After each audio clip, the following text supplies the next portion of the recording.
د کہانی شروعات د یو سړي نه کیږي چې هغه کتاب ګوري لګیای او په مخامخ بلډینګ کې مزدورانو ته پام شي چې هغوی هم د پشان جامې اچولي دي د موقع په تلاش کې په بلډینګ کې ورداخل شي خو چې څنګه مزدور وصلخاني ته وردن نشي نو دې داغه نه ټوپې راپټه کی او اندر پایا پوګه واچي چې وکس دله په منډه باندې راشي او لیټر ته غواړي چې دې ترنه مخ بل خوا واړي او سیګریټ ورله بل کی دې غمل اخلاص نه چې شاته نه ورپسې ډاکټر आवाज وکي خو دې ورته اونځريږي او مزدورانو سره په گاډي کې او په دې سره د پاگل خاني نه روزي د دې کس نوم هولي وی کوم چې با په یوه کمپنۍ کې د سافټویر انجینیر په تور کار کولو دی با شپه ورځ په خپل کار کې مشغولو چې یو ورځ یو گیم جوړ کو خو د دې په مشر کې دا کارو چې جوړونکي به مخ ته نه راوسته او د هر یو کس ټول هر څه به خپل ځان پسې تړل همدغه سه د سره هم وکي چې په دې سره د سخت غوسه ورشي وی دې ما سره حسد کوي او یریږي چې سينه زمانه سوق مخ کې نشي او په دې سره دې ځان قابو نه کوي او پتا دې سره په میټینګ کې ورپسې ورداخل چې مالک ته نه په حیرانتیا سره تاسو کې ویسه دي چې دی ورته وایي وزرا معلومات کول غواړم چې کپنه زما پروجیکټ خلکو ته وړاندې کا کنه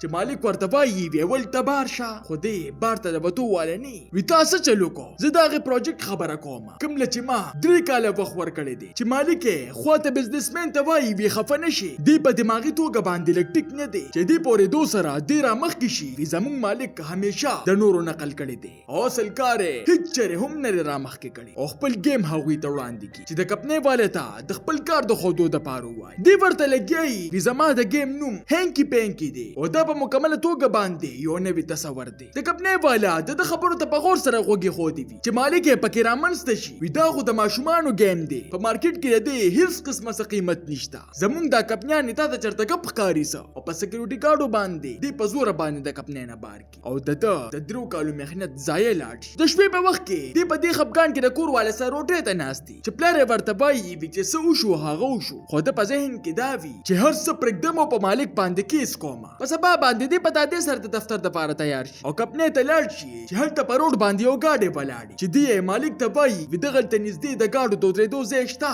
دلته گاډي او دربل مناسب نه دي که تاسو خیال وکړئ نو دلته د گاډو د نو دربل نشان هم جوړ کړی دي خو هغه ورلا هیڅ قسمه څه جواب ورنکي او د سیګریټ د سکرو نه پس د وړاندې وغورځي چې دی ورته د روچتولو د پاره وایي خو چې هغه روچت نه کی نو دی ورپسې په خپل ورکته شي چې هغه په ورته خپکیک دی او سخای چې دی را باخلیو په گاډي کې ورلکیک دی د دې نه پس دی د خپل مالک د مافي غوښتو د پاره په کپنه کې داخل شي هولته کې اوس د در ملګرو په ځای باندې پر دوه کسانو کار کو چې د خپل ملګری منیجر خواله ورشي چې هغه ورته د بارته دی وته د پاره وای خو دې نه مخکې چې دی پس په هوا شوی وو مالک ورته आवाज وکړ چې څنګه دی ورځي نو ملګری کلیک ورونی وی منډه کو سکیورټي کارت پر راټول شي د هغوی سره د ډیر وخت پورې مقابله وکړي هغوی داسې منصوبه جوړه کړې و چې دی پزان پوهیږي نو هغوی پاگل خاني ته رسولي او دا غزه انتظامی ته دی جغي وخی وزلې ونی نه ما چې هغوی په خبره یقین نه کوي دغه د کمپیوټر والے ته پام شي چې کمپیوټر کار نه کوي چې دی ورپاس یو په یو منټ کې ورلټي خو دی باوجود د هسپتال والا یقین نه کوي او د قسط ورته وای دا خو تا نور هم خراب کو او دی ورته یو خبره کوي چې ځا غوا کړې ما ډاکټران د در مطمئن کولو د پاره د درو غواړي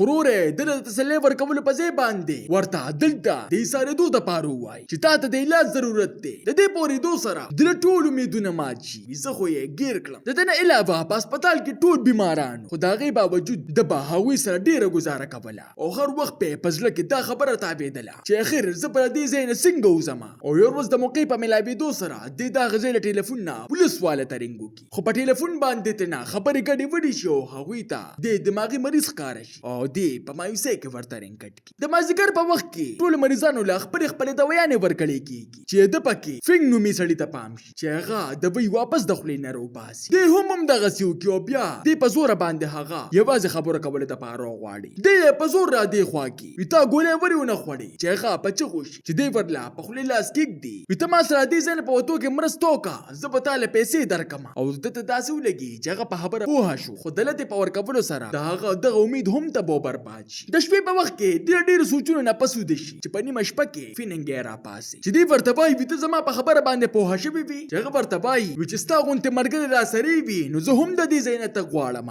او چابي ورته خای دوی دغه زیره چابي په مدد سره ورکولو کې بیا پټ پټه ډرم د دیوال خواله یوسي او چې څنګه دی د هولي پوګي باندې خپکیک دی نو سکیورټي ګارد بارته روزي خو پوش قسمته سره دوی ته پام نشي او فیننګ دیوال ته په خطو کې کامیاب شي او چې کله د هولي د خطو وخراشي نو هغه دی په ځای پرېږدي دی دې ځان لا چرته د خطو ځای ګوري خو د ټوله ګډه وډه شي او ځمکې له راشي وخت تېرېږي یو ورځ د ده مزدورانو ته پام شي چې هم د ده په شان جامې اچولي د ده په ذهن کې یو خیال راشي چې څنګه مزدور سرخانې ته دننه شي نو دوی د هغه ټوپې او اندرپایه راواخلي او نیغ په نیغه مزدورانو سره په ګاډي کې بار ته لاړ شي دې پته دې سره کور ته ځان ورسوي خو جبه خبره دا وي چې د رور او پلار یې پرې ناراضه وي ډېر غلط کار دې کړی دی چې ته د هسپتال نه راوتښتېدې وي ته لیونې شوې وي او هسې نه په کور کې چاته نقصان ونه رسوي او د رور په چغو باندې ټوله محله راټوله شي په دې کې د هسپتال مشر ډاکټر هم راورسي او بغیر د چا نه اجازه اخیستو په هولي پسې ګرځي خو هغه ورته میلو نه شي هغه د مغز سړي خپلې زړې کپنې ته ځان ورسوي په دې نیت چې خپل ټول ملګري به راټول شو او په مالک باندې به مقدمه درج کړو هلته په رسېدو باندې د ده یو عجیبه څیز ته پام شي د کپنې والا د ده په ګیم باندې کار شروع کړي چې پس سره د له غوسه برشي او مالک ته آوازونه شروع کړي چې مالک یې ورپسې په خندا راشي دی ورته وایي وي زه به دې خوښ شمه دا ټول هر څه تا زمانه پټ کړي دي او په قانون باندې به در سره راکاږم چې مالک یې ورته په مطمئن انداز کې وایي وي تا ته پته شته چې ته په ما کیس کولی شي او کنه چې دی ورته وایي وي دې څه مطلب شو چې هغه ورته وایي وي ذهني مریض چرې هم په چا کیس نشي اچولی د هغې پورې چې د کور واله ورسره نه وي چې دی ورته په جواب کې وایي وي لیونیان خو تاسو یې زما ملګري څه شو او خپل ملګري ته آوازونه کوي چې مالک ورته د کیمرې ریکارډینګ کولو کی چې په هغې کې د ملګري د سره درک نه لګي وي دا ستا وهم دی دلته ستا ملګري څه کوي دی په ځان پورې حیران وي چې هسې نه زه واقعي بیمار یم او هغوی یې هسپتال ته راولي چې ډاکټر ورته وایي وي دا ټول ستا وهم دی او دا ملګری هم ستا مزغو په خپله جوړ کړی دی چې دی ورته د ځان دپاره د ټولو نه د تیزې دوۍ دپاره ووایي وي چې دا هر څه ختم شي د دې پورېدو سره ډاکټر په خندا شي وي اوس ته یې له خبرې له راغلې دا ښه ده چې تا خپله بیماري ومنله ستا د ملګري دا خیالي کردار ستا د لاسونو او خپو غوندې ستا د وجود څه جوړه شوې ده چې ته اوس غیبولی نه شي صرف یې قبلولی شي په دې سره دې خاموشه شي او د ډاکټر دا نصیحت یې زړه ته کوز شي دې فیصله وکړي چې دې ځای نه تښتېدو په ځای باندې زه به علاج کوم او د نور مریضانو غوندې ورزش او دوایانې خوړل شروع کړي دغلته د ملاقات چون نومې مریضې جینۍ سره وشي چې دې ورسره د مینې رشته قایمه کړي په دې خیال چې دې سره به مشغول شم او زما د ملګري دا خیال به زما د ذهن نه وځي خو د هېرېدو په ځای باندې دا خیالونه ورته راتلل نور هم سیوا شي چې ده ته وایي وي زه خو دې هېر کړی نه یم چې دې ورته په سرټیټۍ کې وایي وي زه